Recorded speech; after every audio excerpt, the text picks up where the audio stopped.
Alright, Shalom.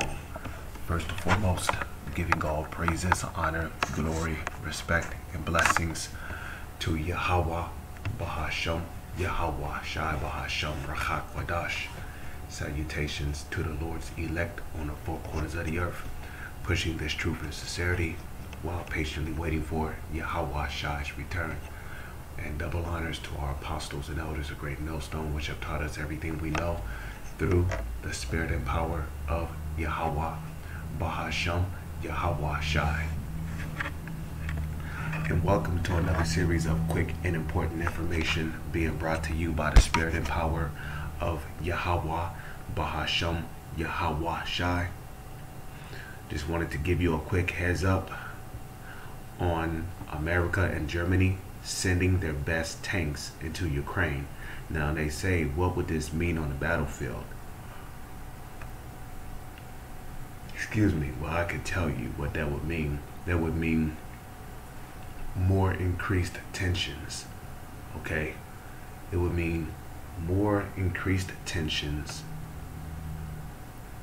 You know, it would mean more confrontations between Russia and the United States. And there's going to be more wars and rumors of wars. Okay? Now, of course, you know, we must also be remembered that basically Russia came out and said that if America was to send Patriot missiles to Ukraine, that they would officially be considered to be a part of the conflict between Russia and Ukraine. And what are we seeing here? We're seeing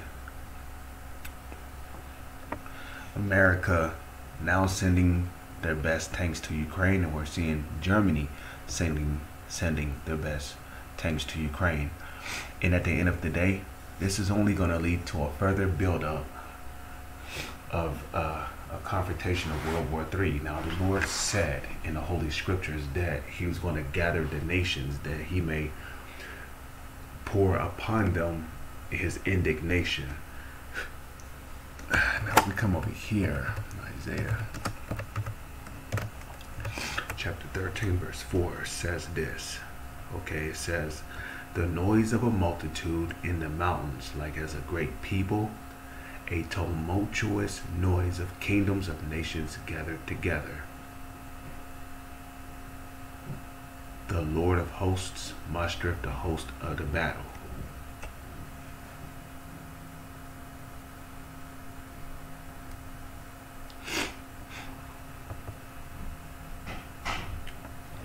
So as I read right there, it said the Lord of hosts. Who's the Lord of hosts? Yahweh.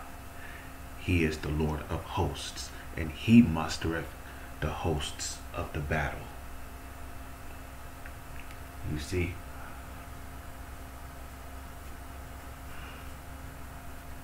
Okay, Yahweh is the Lord of hosts that mustereth the host of the battle. Now, just real quick, let's look up this word mustereth, because this word mustereth actually has an interesting meaning to it. Like the apostles of Great Millstone said, you know, gotta look up your words. Okay, and we see paquad, as you see right there. Okay, here we see to attend to the mustered number, reckon.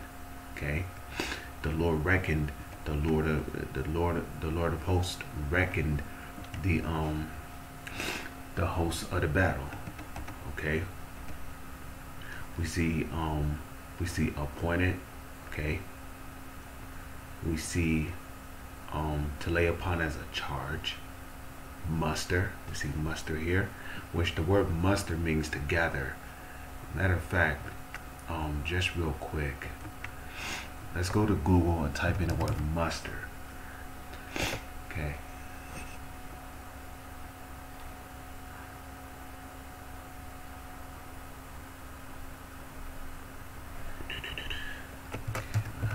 Muster definition. Okay. Okay, and what do you see here? you see assemble. Another word for assemble is what? Together. Okay, assemble troops, especially for inspection or in preparation for battle. And that's what the Lord is doing. Okay, the Lord is assembling these different armies. The Lord is assembling the armies of these different nations for what? For the sole purpose of really for World War III. That's why you got Russia and China coming together in Ukraine. You got Russia and Germany coming together in Ukraine. You got a little bit of interference from NATO, Poland. Okay, these various armies which are being assembled. Okay, now in Joel.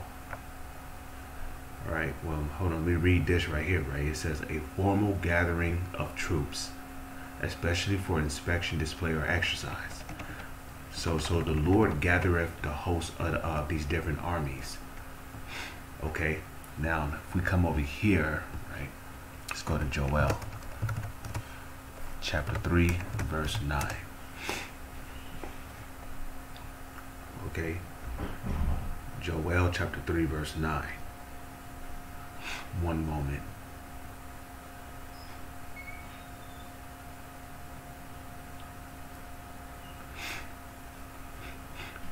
Okay, Joel chapter 3 verse 9. It says, proclaim ye this among the Gentiles. Okay, proclaim what? Prepare war. Wake up the mighty man. Let all the men of war draw near. Let them draw near, right? Meaning that the Lord is mustering the host of the battle. Let them draw near, meaning let them all come together. Okay.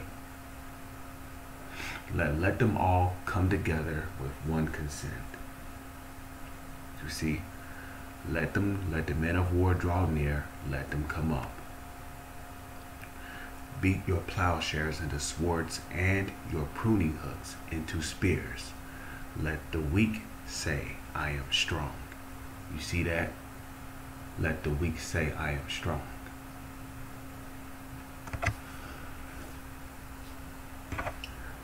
Okay, so it says, assemble yourselves. You see that?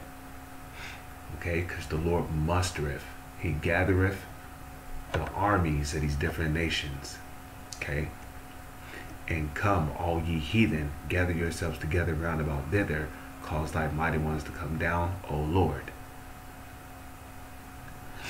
Okay, let the heathen be wakened, and come up to the valley of Jehoshaphat. Right, because this is where ultimately the Lord is going to gather these different nations. They're going to be gathered over in the Middle East for this battle of Armageddon. Okay. For there will I sit to judge all the heathen round about. As you can see right there.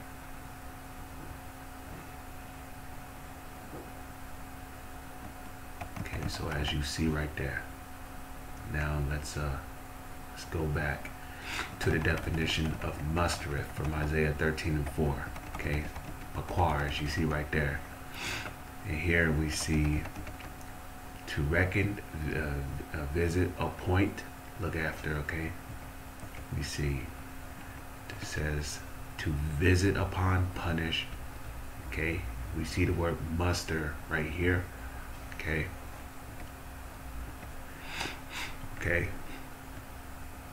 and when you see right here, you see to call up. The Lord is calling these different nations together to be passed in review, be called to account. You see that? Be called to account, because remember, these nations got to receive their judgment for what they did to the nation of Israel. Okay. Now, the last scripture I'm going to leave off with is this right here, Matthew 24:6. And I'll just go back here.